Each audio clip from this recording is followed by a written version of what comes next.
जी हां दोस्तों, देश भर के लाखों केंद्र कर्मचारी पेंशनर्स के लिए आगे आज की 6 महत्वपूर्ण खबरें।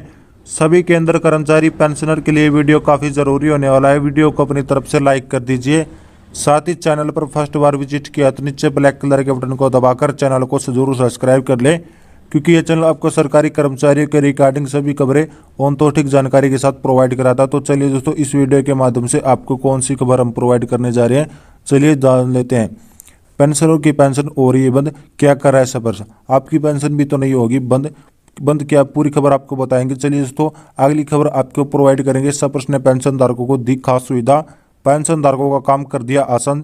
सपर्स ने पेंशन धारकों को क्या दी सुविधा, जाने की पूरी खबर के माध्यम से। साथ ही साथ अब 2024 में आपकी पेंशन अंतिम आरित वेतन का 75% पेंशन के रूप में मिलना शुरू कब होगा लागू, पूरी खबर आपको बताएंगे। अगली जो अपडेट आपको देंगे, 568 का एरियर अभी तक आपको नहीं मिला है, क्या करें? आप लोग लाखों का एरियर प्राप्त कर चुके हैं पेंशन धारक, आपको कैसे लेना है हम बताएंगे। चलिए दोस्तों, अगली बड़ी अपडेट आपको बताएंगे। एडिशनल पेंशन संशोधन के बाद अब हो रही है जारी, कब होगी 65 वर्ष से एडिशनल पेंशन, आपको जानेंगे। साथ ही साथ 18वां एरियर का ताजा अपडेट क्या है, कर्मचारी पेंशनभोगी संगठन की मुहिम कहां तक चली पहुंची, 18वें एरियर की मांग को लेकर जानेंगे सभी खबरों को विस्तार से। वीडियो को लाइक और चैनल को सब्सक्राइब कर लीजिए।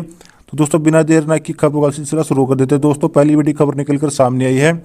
इस वर्ष की ओर से बड़ी परेशानी आ गई है। जिनका सपर्स में हाल ही में माइग्रेशन हुआ है, उन पेंशन भोगियों के लिए बड़ी प्रॉब्लम जारी है। इस चीज़ को लेकर पेंशन का माइग्रेशन हो गया है। सपर पर उससे बैंक पेंशन से पेंशन ले रहे थे पेंशनरों को, अब डिसेबिलिटी पेंशन चालू थी, तो कईयों की एडिशनल पेंशन का फायदा बैंकों से मिल रहा था 20%। तो दोस्तों, अब जब सपर्स ने माइग्रेशन हो गया तो सपर्स की तरफ से आपकी डिसेबिलिटी पेंशन को रोक दिया गया है। साथ ही साथ कई पेंशनरों की एडिशनल पेंशन भी रोकी जा चुकी है। दोस्तों, ये गलती हो रही है सपर्स की टीम के द्वारा। पहले बैंक आपको कुछ प्रोवाइड कर रहे थे, पेंशन भी देते थे, साथ साथ डिसेबिलिटी पेंशन का भुगतान भी कर रहे थे, साथ साथ आपको एडिशनल पेंशन का फायदा भी दिया जा रहा था बैंकों की ओर से। लेकिन अब आपका माइग्रेशन सपर्स में हुआ है तो आपको कोई सुविधा मिलना बंद हो चुकी है। आपको डिसेबिलिटी पेंशन भी बंद हो गई है। साथ ही साथ एडिशनल पेंशन में 20% बढ़कर मिली है, वो भी नहीं आपको मिल पाई। दोस्तों, इसके लिए पेंशन को क्या कार्रवाई करनी पड़ेगी आपको बताते हैं। दोस्तों, आपको एक पेंशनर जिसकी आयु 80 वर्ष से अधिक है, ऐसे बैंक की तरफ से उन्हें एडिशनल पेंशन का लगातार भुगतान किया जा रहा था, लेकिन अब इनका सपर्स में माइग्रेशन अभी हाल ही में हुआ था, तो इनकी एडिशनल पेंशन को सपर्स टीम की ओर से बंद कर दिया गया है। एडिशनल पेंशन को लेकर ये काफ़ी परेशान है। दोस्तों, ये दिक्कत बहुत ही पेंशनरों को हो रही है। क्या डेट ऑफ बर्थ बैंकों ने भेजी सपर्स पर, इनकी डेट ऑफ बर्थ में मौजूद है। सबसे पहले क्वेश्चन मार्क यहाँ पर लगाया जाता है, यानी सारा डाटा रिकॉर्ड के पास होते हुए, बैंकों के पास होते हुए भी आपका सही डाटा सपर्स के पास कैसे नहीं भेजा गया, जिससे पेंशन को दिक्कत हुई है। सबसे पहले बड़ी सवाल है यहाँ पर, जब सारा डाटा रिकॉर्ड के पास है, बैंक के पास होता है, तो उसके बाद भी सपर्स को जो डाटा भेजा जा रहा है वो आप में त्रुटि है, या फिर डाटा सही भेजा जा रहा है, या फिर सपर्स की टीम की ओर से कोई त्रुटि की जा रही है। जब उसका डाटा भी को रिफाइन करके डाटा गया तो उसमें आपको सपर्स पोर्टल पर अभी हाल ही में जो सपर्स में के कर्मचारी पेंशन भोगी संगठन के जो सपर्स में डाटा एंट्री का काम कर रहे हैं, वो अपडेट ठीक तरह से नहीं कर रहे हैं, सूचना के आधार पर सही में नहीं डाल पा रहे। जब बैंकों से एडिशनल पेंशन को फायदा होता हो, सपर्स के जाने के बाद पेंशन क्यों बंद हो रही है? पेंशनों को डिसेबिलिटी पेंशन मिल रही है बैंक की तरफ से, जब सपर्स चल गए तो पेंशनों की डिसेबिलिटी पेंशन क्यों बंद की गई है? इतने सारे सवालों के बीच कौन देगा, क्योंकि पेंशन दर दर भटक रहे हैं। अपनी समस्याओं को लेकर आपको यहाँ आपको प्रोसेस करनी है, वो आपको बताऊंगा। आपको CPM ग्राम पोर्टल के थ्रू इसकी शिकायत डालनी है।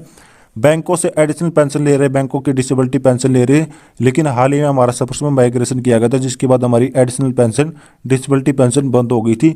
इसका क्या कारण है? CPM ग्राम पोर्टल पर आपको शिकायत डालनी है, इसके बाद आपकी समस्या का निवारण हो सकेगा। चलिए दोस्तों, अगली बड़ी खबर की ओर चलते हैं। सपर्स की ओर से भी पेंशन धारकों की नई सुविधा प्रदान की गई है। अगर आप सपर्स में माइग्रेट हैं, अगर आपका एड्रेस गलती से आपकी प्रोफाइल में, दोस्तों अगर आप आधार कार्ड की कॉपी अपलोड कर सकते हैं तो डॉक्यूमेंट यानी आधार कार्ड प्रूफ हो जाएगा। एड्रेस करेक्शन के लिए आप अपने एड्रेस करेक्ट करवाना चाहते हैं सपर्स पोर्टल पर, अगर आपका एड्रेस लिखा हुआ है तो सपर्स पर आप जाकर आधार कार्ड की कॉपी अपलोड कर सकते हैं। दोस्तों, इसकी बेस पर आपको एड्रेस को सही कर दिया जाएगा, लेकिन जो आपका एड्रेस सही करवाना है वो आपका आधार कार्ड में मेंशन होना चाहिए। उसी के आधार पर आपके सपर्स पोर्टल पर एड्रेस अपडेट किया जाएगा। पहले आधार कार्ड को मान्यता नहीं दी गई थी, लेकिन सपर्स पोर्टल की ओर से पहले केवल पासपोर्ट और ड्राइविंग लाइसेंस को ही मान्यता दी गई थी। अब हाल ही में सपर्स द्वारा आधार कार्ड को भी मान्यता प्राप्त कर दिया गया है। सपर्स स्कीम के द्वारा बड़ी सौगात पेंशन धारकों को दी गई, एड्रेस चेंज के करवाने के लिए रिकॉर्डिंग। चलिए दोस्तों, अगली बड़ी खबर की ओर। कुछ कर्मचारी पेंशन भोगी संगठनों ने ज्ञापन दिया कि 2024 में केंद्र सरकार की मांग की गई, केंद्र सरकार अंतिम आरित वेतन का 75% पेंशन का भुगतान करे। लास्ट बेसिक का जैसे आपको पता है कि 2006 के बाद आपका लास्ट बेसिक का कितना % आपको मिल रहा है, 50% आपको बेसिक पे का प्रोवाइड किया जा रहा है। केंद्र सरकार की ओर से दोस्तों 2024 में कुछ ऐसा हुआ कि आपको 50% ना देकर 75% पेंशन का भुगतान किया जाएगा और ज्ञापन केंद्र सरकार को भारत सरकार को सौंप दिया गया है। कुछ संगठनों की ओर से रिपोर्ट निकलकर सामने आई है जिसके बेस पर कहा जा रहा है कि 2024 में 50% ना देकर 75% पेंशन में दोस्तों क्या केंद्र सरकार इसका ऐलान कर सकती है। यह सबसे बड़ी डिमांड है पेंशन धारकों की। तो अब तक 50% ना देकर 75% पेंशन का भुगतान दिया जाए। दोस्तों जो ज्ञापन दिए गए हैं इनका रिप्लाई भारत सरकार क्या देती है, आने वाले समय में 75% मिलता है या फिर दोस्तों केंद्र सरकार इसको सीने से खारिज करती है। ये 2024 में केंद्र सरकार के रिप्लाई के बाद ही क्लियर हो पाएगा। आपको अंतिम हरित वेतन का केंद्र सरकार 75% भुगतान करती है या फिर आपका 50% ये रहता है। चलिए दोस्तों अगली बड़ी खबर की ओर चलते हैं। जी दोस्तों बड़ी अपडेट निकलकर सामने आई है आपकी 568 के बकाये एरियर को लेकर। बड़ी खबर की बात कर लेते हैं। बैंकों ने कहा कि आपकी पेंशन नहीं मिल रही 568 का एरियर। फिर दोबारा बैंकों ने कहा हमें एनपीएस नहीं बनाता, यानी कि नॉन पेमेंट सर्टिफिकेट बिल्कुल भी नहीं बनाना। अतः आपको दूसरी बैंक के एनपीएस दिखाते ताकि हम आपको एनपीएस बता दें और 568 का एरियर आपको हो जाए प्राप्त। इसके अभिभावक की ओर से दोस्तों सुखविंदर सिंह एक पेंशनर है जो डायरेक्ट बैंक सीपीसी गए तो बैंकों ने सीपीसी को देखकर अपना बताया कि सर्कुलर 568 का एरियर का भुगतान नहीं हुआ है। अभी तक दो पेंशनर ने मेरा माइग्रेशन तो सब्सक्राइब कर चुका है, तो मुझे एनपीएस की प्रोवाइड की जा सकती है। क्या मुझे एनपीएस प्रोवाइड करें या कि नॉन पेमेंट सर्टिफिकेट आपको बता दिए। बैंकों ने साफ शब्दों में कह दिया कि आपको पता है नहीं कि एनपीएस का क्या होता है, एनपीएस कैसे बनाया जाता है। आप किसी दूसरे बैंक पर एनपीएस दिखा दें जिसके आधार पर हम आपको एनपीएस तैयार करेंगे, एनपीएस प्रोवाइड कर देंगे। यहाँ पर बड़ा सवाल है, बैंकों को एनपीएस को पता ही नहीं, नॉन पेमेंट सर्टिफिकेट क्यों दिया जाता है। दोस्तों अब इन्हें पता ही नहीं तो फिर आपका क्या भुगतान करेंगे, आपको क्या देंगे। दोस्तों ये सारी चीज़ें बहुत इंपॉर्टेंट है। ट्रेनिंग के दौरान जब ट्रेनिंग होती है तो बैंकों के किसी भी कर्मचारी या फिर इन ऑफिसर की तो पेंशन जुड़ी सभी नियमों का ऊपर समझाया जाता है ताकि यह पेंशन को सही समय पर वृद्ध कर सके। दोस्तों बैंक कर्मचारी द्वारा पेंशन को साफ शब्दों में कह दिया कि आप दूसरे एक एनपीएस दिखा दें, अगर किसी का नॉन पेमेंट सर्टिफिकेट बना दिया जाएगा तो हम फिर आपको बना कर देंगे, आपको भुगतान हो जाएगा। इस पर दोस्तों इन सब कुछ जानकारी बड़े सवाल खड़े कर देते हैं। रीजनल ऑफर को होनी चाहिए, कर्मचारी ऐसा भी है इन्हें पता ही नहीं कि एनपीएस क्या होता है और इतने सवालों से रुका हुआ पेंडिंग एरियर है वह कौन से करेगा, इसे इंटरेस्टेड कौन, आपकी सारी जानकारी दोस्तों पता होनी चाहिए। ये दिक्कत की बात है दोस्तों, इसलिए हम आपको कहते हैं कि आप सही जानकारी रखना बहुत जरूरी है। अधिकारी को कई बार जानकारी होती है कि फिर भी वो आपको जानकारी नहीं देते। आप अधिकारी को अपनी जानकारी से अवगत कराएं और चीज़ों का फायदा उठा सकते हैं।